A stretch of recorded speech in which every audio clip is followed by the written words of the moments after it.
Well, my name is Tommy Chamberlain. I guess my title is Chief Assistant Pike County Attorney, which is a big fancy term that means simply I'm a prosecutor, and I've been the longest assistant serving here, so I get the chief title. I'm on my 17th year prosecuting here in Pike County, and so that's my day job. I like to think I do it well and I enjoy it, but it's very much a situation that when I walk away here in the evening, then I'm not a prosecutor, I'm me, if that makes sense. I enjoy what I do here, but it allows me to live the rest of my life, if that makes sense. I suspect as a kid you probably didn't want to be what you're doing right now. Yeah, I never dreamed I would be a prosecutor. It was never on the, maybe I'll like that. It was never anything that I wanted to do. I wanted to be a Major League Baseball player growing up, and some other loose ideas. But I ended up going to law school to further my education and had no intention to be a trial attorney. Had no intention of practicing law. Like many of our young people in undergrad, I found myself in a situation where I needed to be making some decisions, and I had no idea what I wanted to do with my life. And it may sound like a horrible reason to do something, but I had a buddy who had a really good plan called law school. And it seemed to make sense, and I liked the idea of getting more education and making myself more marketable. And so I decided to go to law school. And even in law school, I remember particularly standing, talking to some of my classmates one day, and everyone was talking about what their plans were post-law school. And somebody said, Tommy, do you think you might be interested in doing criminal law and being a prosecutor? And I said, no way, never. That's not something remotely close to what I want to do. But like many of us in life, we find ourselves in a situation and we discover that what we thought isn't always accurate. And I found out that this particular job was just perfect for me and fit my personality and my lifestyle very well. Being a state employee, I'll never be a rich man, but I feed my family and we live well, but I have a lot of freedom. Unlike a lot of attorneys, I have a lot of free time if I handle my schedule well to do things that I enjoy doing, volunteering, other projects, and now at this point in my life, spending a lot of time with my little girl. That to me is critical and important. I see a lot of young people, or even in my field, a lot of young attorneys, and they're working their life away. We all want a career, and nothing wrong with making good money. We all want to make as much as we can, but I think it's important to have a proper balance. So. Would you say you're working in your dream job, or what would be the dream job for Tommy? Well, I don't know if I would call this my dream job, but it has allowed me to live a lot of my dreams because of the flexibility I have. I love to travel, and because I'm in a situation where I get vacation time and can really kind of control my schedule somewhat, I've always had the ability to do a lot of travel. That has, in the last so many years, morphed into my love for biblical archaeology. The travel has kind of combined that now my travel is to go do archaeology. I don't know that this is my dream job, but looking back at it, even when I was offered this job thinking, I don't know if that's what I want to do, it was exactly the perfect thing for me. When I look back, if I'm thinking about talking like to one of our undergrad students or someone, this is something, I would have never anticipated. But I was open and willing to consider the options that came along, and it turned into something that at the time I thought would not be something that I was interested in or maybe would do very short term, ended up being perfect for me. Mm-hmm. So. Did anything in your life spur you on to this direction that you're currently, whether it's the biblical archaeology or the law? I mean, obviously your buddy had a plan and you decided to jump on that. Yeah. But was there anything else that really spurred you on this direction? Well, on talking about a couple different things, as far as this particular career, it was I was working for a small firm, and when it comes to career, part of it's all what's our income, what are we making, and I wasn't exactly thriving financially, and the offer was made for me to come be a prosecutor, and it was a pretty good pay raise. And I always tell people if you know. If you realize what state workers make, you realize it wasn't that I was getting rich, but it was a step in the right direction. And so it really was a financial decision for me at first. And what's interesting is I said, well, I'll go do that for a year or two, and then I'm moving on. And here I am, year 17. Sometimes we pray about things and God's blessings, and they're a surprise. And me loving what I do here was a surprise. I would not have anticipated that this was something that I would make a career. But I'm in a situation where daily I get to help people, hopefully.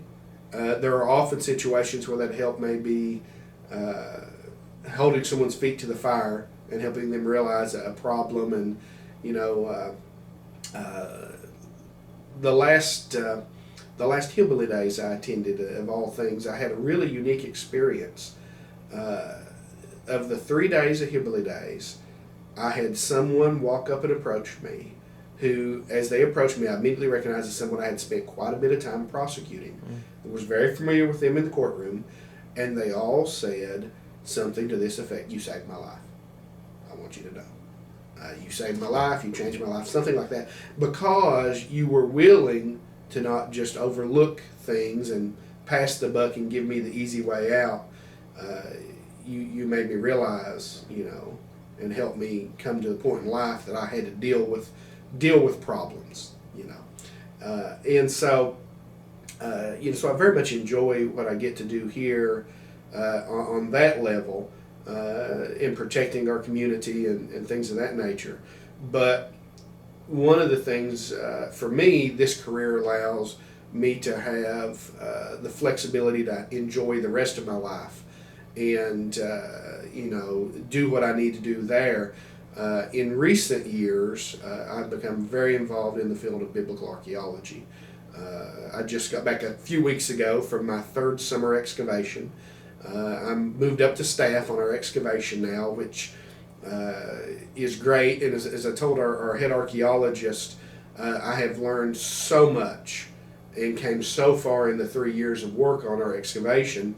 But I've learned enough to realize how much I don't know and how far I have to go yet. I have that passion, and I've seen that grow. And for me, that's where, when I think again about our undergraduates, and we're so focused at that age on what is my career, what is my calling, and to realize it's okay, we want to focus on that, but that God may open many doors in your life at different points in your life, and that that we will have many interests. And I think it's incredibly healthy for us to have interests, or perhaps even our calling, that is outside our 8-to-5 job, whatever that is. So. Yeah, because you were how old when the biblical archaeology thing really became a passion of yours? Yeah. Well, interesting, the way I would describe it, I have been a fan, is the word I use, of biblical archaeology for 30 years. Read the books, get the magazine subscriptions, and kind of know what's going on in the news side of that world. Now, actual practical, involvement on any level has been the last 5 years. And so it was a situation where I saw something that I was interested in for so long that I just found interesting and read. It was all of a sudden a door opened that allowed me to kind of step through it. And what's been fascinating for me as far in that field is, if I could go back 5 years just to when maybe that first door opened, and it was primarily getting a small exhibit for the university. I saw an opportunity there. At that point, I'd never been on a dig. I wasn't involved. And to see where I've come now, I wouldn't have expected it. Like I said, I'm staff on an important excavation in Israel. I have numerous well-known archaeologists in that field that know me on a personal level that I can write or call and say, hey, I have a question or need such and such, and have got the opportunity to continue to do projects and work in that area and see something I'm passionate about become something that I can share with our community, church groups, school groups, at our university, and so that's been a lot of fun. We're using the term calling today, and I put a little thought into what is a calling, and I think in many ways for this season of my life, I see that as one of those, and I see how decades of what I said earlier, being a fan and interest, led to an opportunity to pursue a passion that maybe 20 years ago would not have been feasible or something even would have dreamed possible. So today, when you think about the wide variety of interests, passions that you have, if you were to summarize in a sentence, Tommy Chamberlain, your call is what? To be involved in something bigger than myself. And I think that's really a call for all of us. For me, number one's dad. Sorry. Not sure why I got so emotional. But no matter what I do, the most important thing is that 3-year-old little girl. So, we all may come upon that point in our life where we have that calling. But after that, what about my passions? So give me a second. Don't cry on video. I don't know why. We had a rough morning. Sorry. Ooh.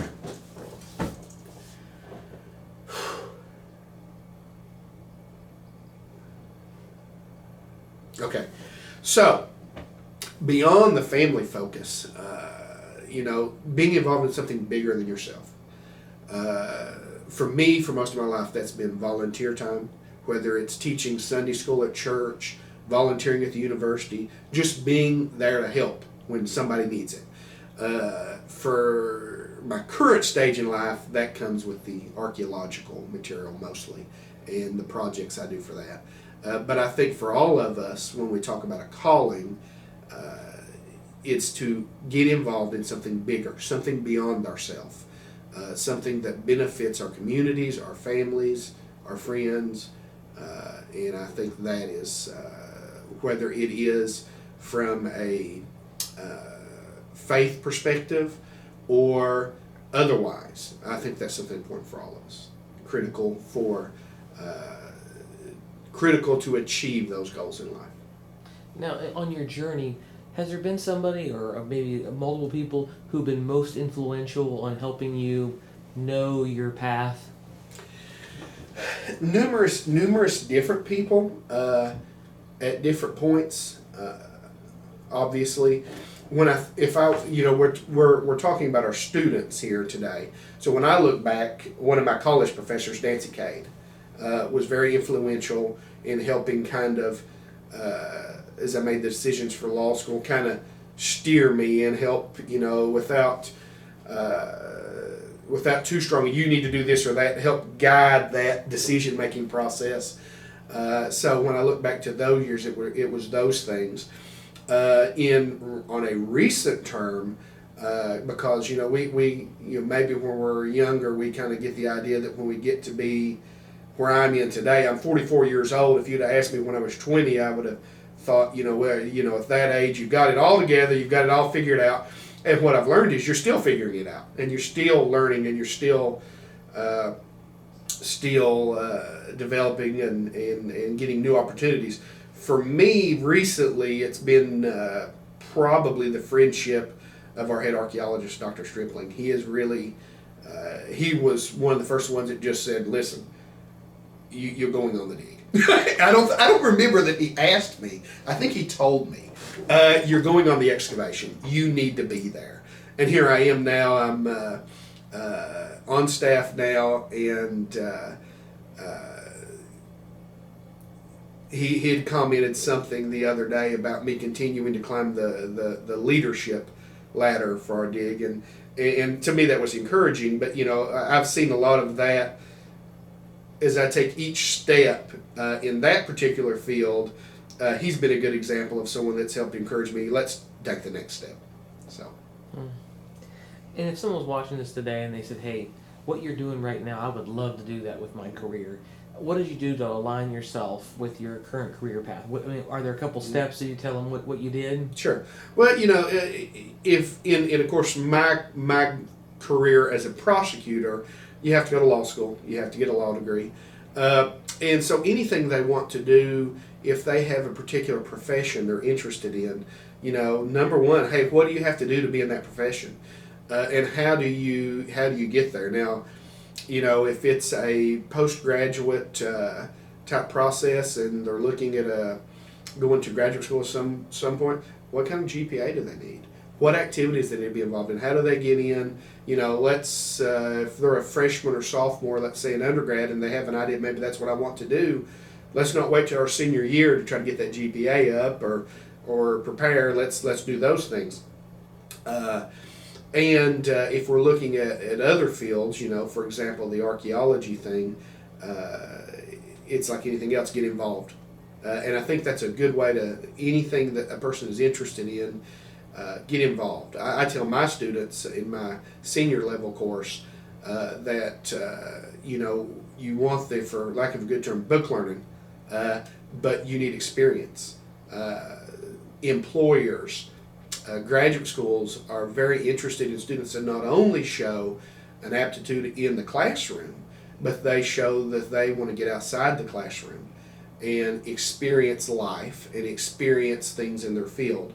So what I would encourage any student, especially early in undergrad, that if they have a particular field they're interested in, take a summer, or if they can work it into one of their semesters, do an internship and find out, number one, do I really like this, or is it not what I thought? It's just as important sometimes to figure out what we don't need to be doing that maybe we thought we were, and to go do that. And it's going to do a couple things. It's going to help them figure out, am I really interested in this?